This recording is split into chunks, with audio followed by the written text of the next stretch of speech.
La somme théologique de saint Thomas d'Aquin, première partie, question 75, article 4. L'âme est-elle l'homme? Saint Augustin fait l'éloge de Varron parce que celui-ci était persuadé que l'homme ce n'est pas l'âme seule, ni le corps seul, mais l'âme et le corps réunis. Sommaire du corps de l'article.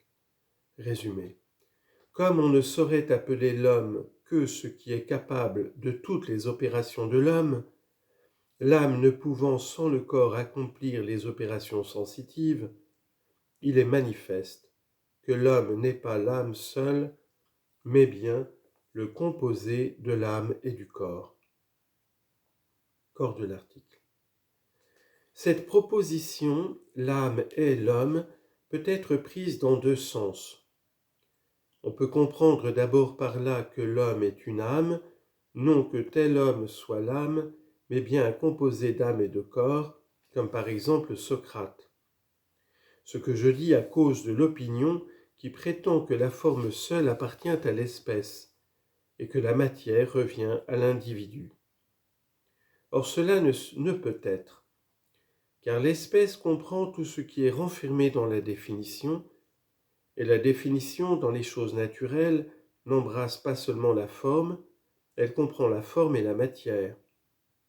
D'où il suit que la matière tient également à l'espèce dans les choses naturelles, non à la vérité, telle matière déterminée, ce qui est le principe même de l'individualisation, mais seulement la matière prise en général. Comme en effet il est essentiel à tel homme d'être formé de telle âme et de tel corps, il est de même essentiel à l'idée générale de l'homme de comprendre le corps aussi bien que l'âme. Il faut absolument que la substance de l'espèce renferme la substance tout entière des individus qui composent cette espèce. En disant que l'âme est l'homme, on peut entendre en second lieu que telle âme est tel homme. Et cela pourrait être soutenu s'il était possible d'admettre que les opérations de l'âme sensitive sont indépendantes du corps, car alors toutes les opérations attribuées à l'homme conviendraient à l'âme seule. Un être en effet se trouve caractérisé par les opérations dont il est capable, et l'on doit appeler homme l'être qui exerce toutes les opérations de l'homme. Mais nous avons montré que sentir n'est pas une opération de l'âme seule, et comme sentir est une opération de l'homme, il est manifeste que l'âme seule n'est pas l'homme, que l'homme est le composé de l'âme et du corps, en admettant, comme il l'a fait, que sentir est une action propre de l'âme. Platon a pu dire que l'homme est une âme qui se sert du corps. Première objection. L'apôtre saint Paul dit dans la deuxième aux Corinthiens chapitre 4, « Quoique notre homme extérieur tombe en dissolution, notre homme intérieur se renouvelle de jour en jour.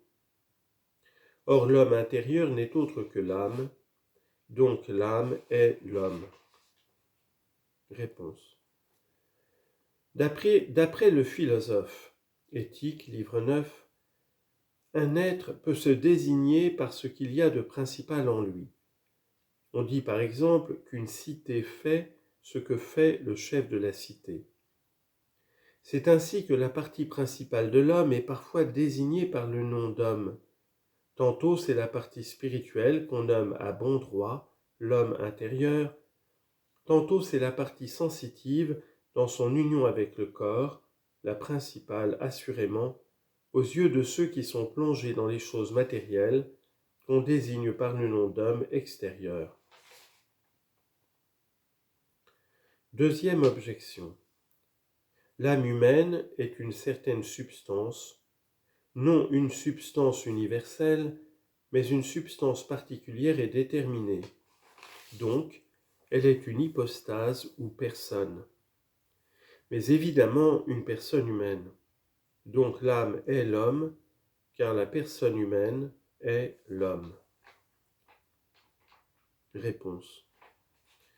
Toute substance particulière ne constitue pas une hypostase ou personne, mais celle-là seule qui comprend tous les attributs essentiels, la nature complète de l'espèce. Ainsi la main ou le pied ne sauraient être appelés hypostase ou personne. L'âme, par conséquent, ne peut elle-même être appelée ainsi, puisqu'elle n'est qu'une partie de l'espèce humaine.